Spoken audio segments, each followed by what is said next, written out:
Back my dear students, हमने पिछले video lecture में एक्सपेंडिचर के क्लासिफिकेशन को स्टडी किया था, जिसमें हमने ये किया था कि कैपिटल एक्सपेंडिचर एक ऐसा एक्सपेंडिचर होता है जिसमें या तो असेट्स क्रिएट होती है या लायबिलिटी कम हो जाती है।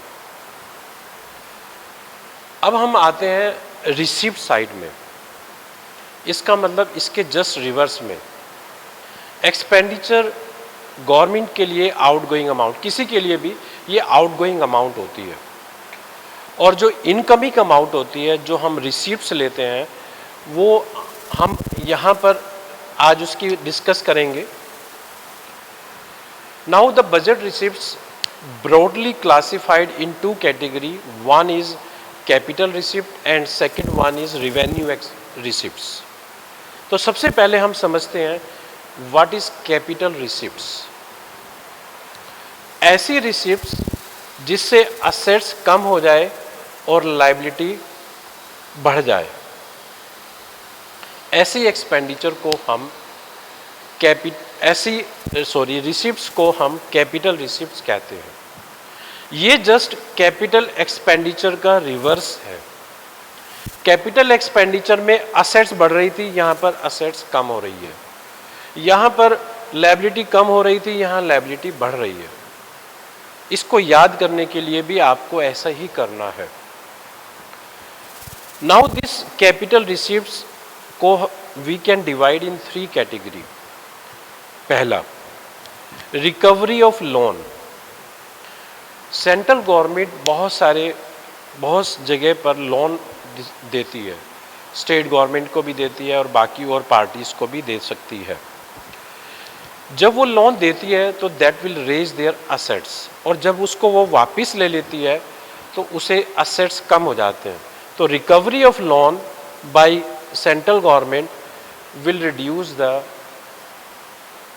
assets, therefore it is a capital receipts. Now we are coming to the disinvestment. Disinvestment का मतलब यहाँ पर है कि जब हम गवर्नमेंट किसी भी प्रोजेक्ट में पैसा लगाती है, इधर in the form of shares खरीद लिया, या उसने कोई गवर्नमेंट ने कोई प्रोजेक्ट में पैसा लगाया इंडिपेंडेंटली, वो इन्वेस्टमेंट होता है। जब वो इन्वेस्टमेंट को बैक कर लेते हैं तो उसे कहते हैं डिसइन्वेस्टमेंट। अब अगर डिसइन्वेस्टमेंट आ जाता है तो इससे हमारी असेट्स कम हो जाती है। जहां पर हमने पैसा लगाया था वो वहां से वापस आ जाता है, इसे कहते हैं डिसइन्वेस्टमेंट। अब आते हैं बोरोइंग पर। जब भी हम बोरो करते हैं, गवर्नमेंट में borrow from within the country, outside the country और फ्रॉम इंटरनेशनल ऑर्गेनाइजेशन, IMF से भी उधार ले सकती है, वर्ल्ड बैंक से भी ले सकती है। इससे उसकी लायबिलिटी बढ़ जाती है। तो या तो एक दो काम में से कोई भी एक काम हो, या तो असेट्स कम हो जाए या लायबिलिटी बढ़ जाए, दोनों हम इसी कैटेगरी में मानते हैं। उसे हम कहते हैं कैपिटल रिसिप्ट्स। अब हम आते हैं रिवेन्यू रिसिप्ट साइड में। रिवेन्यू रिसिप्ट, जब भी हम कैपिटल से रिवेन्यू पर आना हो तो जो कैपिटल में काम हो रहे होते हैं वो नहीं होंगे। जैसे हमने कैपिटल एक्सपेंडिचर से रिवेन्यू एक्सपेंडिचर में गए थे, बिल्कुल उसी तरह से हम कैपिटल रिसिप्ट से रिवेन्यू रिसिप्ट पर जाएंगे।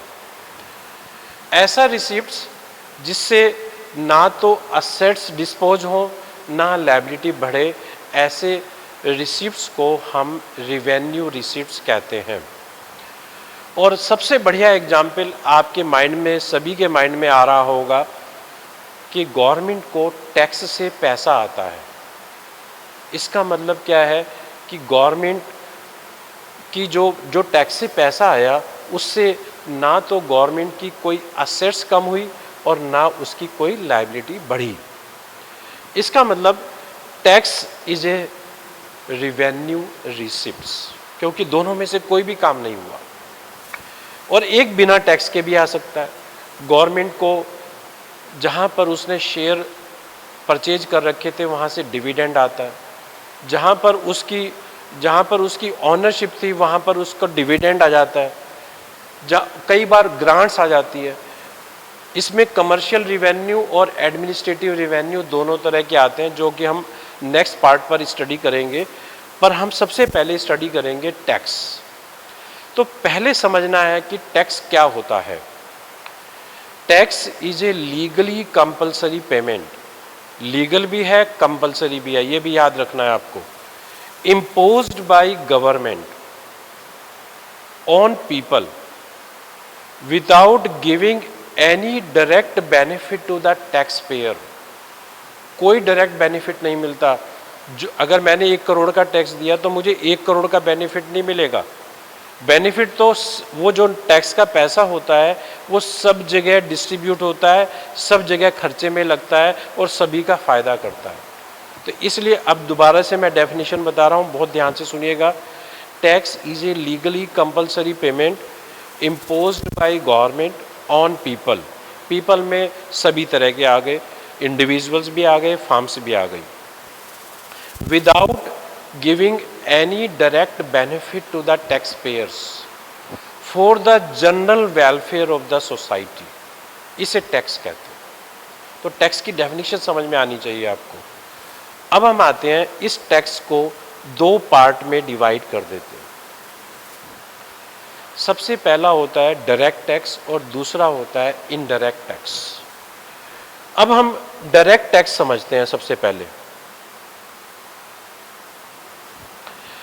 पहली फीचर बताता हूँ। डायरेक्ट टैक्स हमेशा इंडिविजुअल्स इनकम पर या उनकी प्रॉपर्टी पर लगता है। सबसे पहली बात याद रखनी है, किसी प्रोडक्शन पर नहीं लगता है, किसी पर्सन्स की इनकम पर या वेल्थ पर या उसकी मतलब उसकी अर्निंग्स पर लगता है। दूसरी बात, मैं इसको यहाँ पर समझा रहा हूँ, ज़रा ध्यान से समझिएगा। मैं direct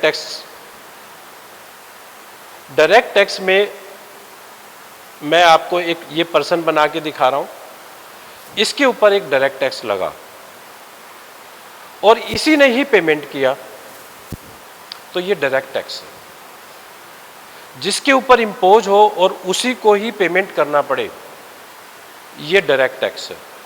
liability to pay a tax and burden of that tax falls on same person, यानी कि वो शिफ्टेबल नहीं है।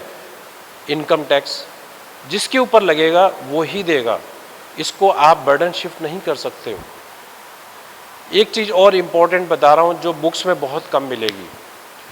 डायरेक्ट टैक्स प्रोडक्शन के बाद लगता है और जब प्रोडक्शन हो रहा होता है वो इनडायरेक्ट टैक्स होता है। ये भी मैं आपको भी प्रूफ के साथ बताऊंगा। Now I am coming to the indirect tax. अब यहाँ पर ये पेन बन रहा है, इस पेन के मैन्युफैक्चरर ने ये पेन प्रोड्यूस किया तो इमीडिएटली गवर्नमेंट इसके ऊपर जीएसटी लगा देगी, गुड्स एंड सर्विस टैक्स। इसे इनडायरेक्ट टैक्स कहते हैं। अभी ये समझाऊंगा कि क्यों। अब गवर्नमेंट को तो ये पेन का मैन्युफैक्चरर पेमेंट करेगा, इसका मतलब लायबिलिटी इसकी है। अब ये बर्डन कहाँ जाता है ये ध्यान से देखिएगा। अब इसने इसको होलसेलर को दे दिया या कोई सीएफ एंड एजेंट को, जो भी उसका इमीडिएट जो उसका बायर होगा उसको दे दिया। तो जब ये इसका बिल बनाएगा तो नीचे इसका अमाउंट लिख देता है जो उसने गवर्नमेंट को पेमेंट किया है। इसका मतलब इसने अपना बर्डन इस नेक्स्ट इमीडिएट बायर पर शिफ्ट कर दिया। और अब मैंने खरीद लिया तो वो जो टैक्स है वो मैंने दिया, पर लगा किसके ऊपर था? मैन्युफैक्चरर के ऊपर। इसका मतलब लायबिलिटी इसकी थी, बर्डन मेरे ऊपर पड़ा। इसका मतलब अब इसकी डेफिनेशन अब आपको क्लियर हो जानी चाहिए। लायबिलिटी टू पे tax and burden of that tax falls on different person. यहाँ पर हमने कहा था फॉल्स ऑन सेम पर्सन, यानी कि शिफ्टेबल नहीं था, यहाँ पर शिफ्टेबल है ये। और इम्पॉर्टेंट बात जो मैं आपको डायरेक्ट टैक्स में भी बता रहा था, जब तक ये प्रोडक्शन होता रहेगा, वो सामान बिकता रहेगा, इसका मतलब प्रोडक्शन हो रहा है। इसका मतलब ये नहीं होता कि जो फैक्ट्री में ही जो सामान जहाँ से धुआं निकल रहा है वही प्रोडक्शन होता है। ये भी ध्यान रखना है आपको। प्रोडक्शन का मतलब होता है क्रिएशन ऑफ यूटिलिटी। प्रोडक्शन का मतलब होता है कि हम अपने हिसाब से कोई भी चीज़ परचेज कर रहे हैं, फिर उसको मॉडिफाइड करके भी बेच सकते हैं। ट्रेडिंग भी एक प्रोडक्शन है। तो जो भी हम यहाँ पर बेच रहे हैं, it is a part of production. और क्योंकि इसमें वैल्यू ऐड होती है, क्योंकि ये जीएसटी के ऊपर जो जीएसटी होता है, इसका जो बेस होता है वो वैल्यू एडिड होता है। और इसीलिए इससे पहले जो टैक्स था उसको हम कहते थे वैट, वैल्यू एडिड टैक्स। अब ये प्रोडक्शन हो रहा है, इसका मतलब प्रोडक्शन के होते होते जो भी टैक्स लगता है वो इनडायरेक्ट होता है। अब प्रोडक्शन ख़त्म हो गया 31 मार्च को, बैलेंस शीट बन गई, इनकम आ गई, अब उसके ऊपर गवर्नमेंट ने टैक्स लगा दिया। इसका मतलब जब प्रोडक्शन ख़त्म होने के बाद टैक्स लगेगा वो सारा डायरेक्ट होगा। और समझाता हूँ, आपकी वेल्थ बनी हुई है पहले की, प्रोडक्शन ख़त्म हो गया था, आज भी टैक्स लग रहा है, तो ये सारा कौन सा टैक्स है? ये है direct tax. So there is a difference between direct and indirect. जो मैंने पॉइंट्स बताए हैं ये सारे याद रखने हैं आपको। अगर यही याद रख लोगे तो कोई भी क्वेश्चन आपका छूटेगा नहीं। अच्छा, now I am coming to the non tax revenue. इसके टाइटल से ही समझ में आ जाएगा आपको कि those receipts which a government is getting from other than taxes. जैसे गवर्नमेंट रेलवे से भी पैसा आता है उसके पास, गवर्नमेंट के पास एडमिनिस्ट्रेटिव फंक्शन की वजह से भी आता है। तो उसको मैं अब दो पार्ट में डिवाइड कर देता हूँ। एक होता है कमर्शियल। कमर्शियल का मतलब आप समझ ही गए होंगे कि परचेज और सेल से। और एक होता है एडमिनिस्ट्रेटिव। अब गवर्नमेंट अगर कोई भी प्रोडक्शन करती है, प्रोडक्शन, एक बात ध्यान रखना है, प्रोडक्शन गवर्नमेंट कभी भी प्रॉफिट के वजह से नहीं करती है। If government is running the railway, he is producing the railway services. तो अब गवर्नमेंट उससे जो रेलवे से जो पैसा आएगा वो कमर्शियल रिवेन्यू में आएगा। गवर्नमेंट की बहुत सारी शेयर्स ओएनजीसी में है, मारुति सुजुकी कंपनी में है, और भी बहुत सारी कंपनी में है। वहाँ से जो डिविडेंड आएगा वो भी कमर्शियल रिवेन्यू का पार्ट होगा। गवर्नमेंट की बहुत जगह ऑनरशिप है, वहाँ से उसको प्रॉफिट आएगा। ऑनरशिप से प्रॉफिट आता है, शेयर से डिविडेंड आता है, ये याद रखना है आपको। And dividend is a part of profit, क्योंकि प्रॉफिट के तीन पार्ट हो जाते हैं। एक डिविडेंड में चला जाता है, दूसरा कॉरपोरेशन टैक्स देने में चला जाता है, और एक आपने पढ़ा होगा रिटेन्ड अर्निंग्स, यानी कि सेविंग्स ऑफ द कंपनीज। तो प्रॉफिट के तीन पार्ट होते हैं। तो यहाँ पर आप गवर्नमेंट को डिविडेंड भी मिलता है जहाँ पर उसकी शेयर होल्डर होता है, वहाँ पर उसको प्रॉफिट भी मिलता है जहाँ पर उसकी ऑनरशिप होती है, और कई जगह पर उसको ग्रांट्स भी मिलती है। अमेरिका दे देता है, कभी वर्ल्ड बैंक दे देता है, जो उसको कई बार वापस नहीं करनी पड़ती। तो these are the commercial revenue. अब एडमिनिस्ट्रेटिव रिवेन्यू को हम वैसे डिटेल में बाद में पढ़ेंगे, पर इसका मैं ओवरव्यू बता रहा हूँ आपको। That revenue which arises due to administrative function of the government. आप स्कूटर पे जा रहे हो ट्रिपलिंग करके, एकदम से आरटीओ पकड़ लेगा, आपको फाइन लगा देगा। ये किसकी वजह से हुआ? एडमिनिस्ट्रेटिव फंक्शन की वजह से। तो this is a administrative function. Fine, penalty, आपने कोई प्रॉपर्टी खरीदी, स्टाम्प पेपर खरीदोगे, वो सब एडमिनिस्ट्रेटिव फंक्शन में जाएगा।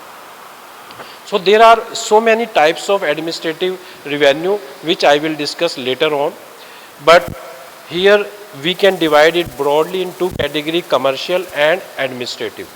Thank you very much.